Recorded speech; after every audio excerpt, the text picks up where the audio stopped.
You know exactly what's wrong with you. You know what you're doing. You know these habits are destroying you. You know scrolling until 3 a.m., waking up late, putting off work until tomorrow, none of it is taking you anywhere. But still, you don't change. And the worst part? Watching this video right now, you know I'm telling the truth.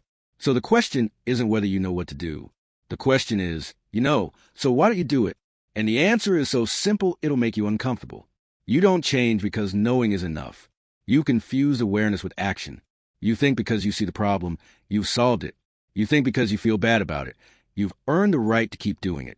But here's what nobody tells you. Your brain is designed to protect you from discomfort.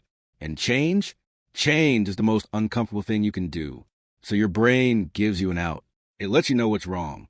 It lets you feel guilty. It even lets you plan to change tomorrow. Because as long as you're thinking about change, you're not actually changing.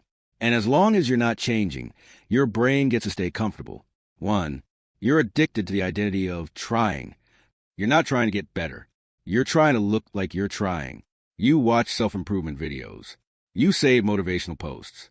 You tell people about the book you're going to read, the business you're going to start, the person you're going to become. And it feels good. It feels like progress. But it's not progress. It's performance. You've built an entire identity around being the person who wants to change. And that identity is so comfortable, so safe, that actually changing would destroy it. If you actually became disciplined, you couldn't talk about how hard discipline is. If you actually succeeded, you couldn't relate to people through your struggle. So you stay stuck, not because you can't change, but because being the person who's working on it is easier than being the person who did it. 2, you're waiting for permission that's never coming. You think you need the perfect moment, the right time, the right energy, the right mood. You're waiting to feel ready. But here's the truth you've been avoiding. You will never feel ready. Readiness is not a feeling. It's a decision. You think one day you'll wake up and suddenly feel motivated, feel confident, feel like the person who has their life together. But that person doesn't exist. That feeling doesn't come. The only way to feel ready is to start before you're ready. The only way to feel confident is to do the thing while you're scared. You're not waiting for the right time. You're waiting for a version of yourself that only exists on the other side of the work you're avoiding. 3, you've made the wrong thing easier than the right thing. Your phone is next to your bed. Your workout clothes are buried in the closet. The junk food is in the cabinet. Netflix opens automatically. You designed a life where the wrong choices take zero effort and the right choices take a war. And then you wonder why you keep failing. You're not weak. Your environment is broken. Every time you have to make a decision, you're using willpower. And willpower runs out. But you know what doesn't run out? Habits, systems, environments that make the right choice automatic. Put your phone in another room. Put your workout clothes on your bed. Delete the apps. Unsubscribe from the channels.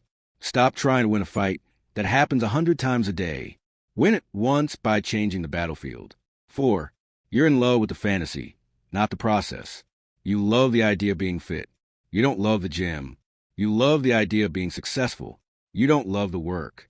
You love the vision of the person you could become. You hate the daily grind of becoming them. And that's why you quit.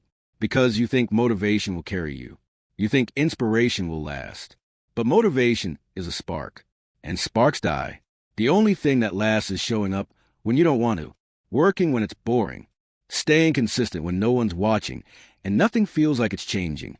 You don't need to love the process. You need to respect it enough to do it anyway. 5, you think you're one decision away from change. You're not. You think tomorrow you'll wake up different. You think one good day will fix everything. So you keep restarting. Monday, next month, new year. But change doesn't happen in one decision. It happens in 1,000 small ones. You don't transform in a moment. You transform in the boring, invisible repetition of doing the same thing over and over until it's not special anymore, until it's just who you are. Stop looking for the moment that changes everything. Start building the system that changes you slowly, consistently, permanently. 6, you've never actually committed. You've tried. You've started. You've given it a shot, but you've never committed. Because commitment isn't about what you do when you feel good. It's about what you do when everything falls apart. It's showing up on the worst day. It's doing the minimum when you can't do the maximum. It's refusing to let one bad day become 2. You keep one foot out the door. You keep a backup plan. You keep telling yourself, I'll try and see what happens. And that's why nothing happens. Commitment means burning the ships. It means deciding that failure isn't an option, so you'll find a way. You know what's wrong. You've always known. But knowing doesn't change you. Action does. And action doesn't start tomorrow. It doesn't start when you're ready. It doesn't start when it's convenient. It starts the second you stop lying to yourself about why you haven't started yet. Stop waiting. Stop preparing. Stop thinking about it. You already know what to do. So do it.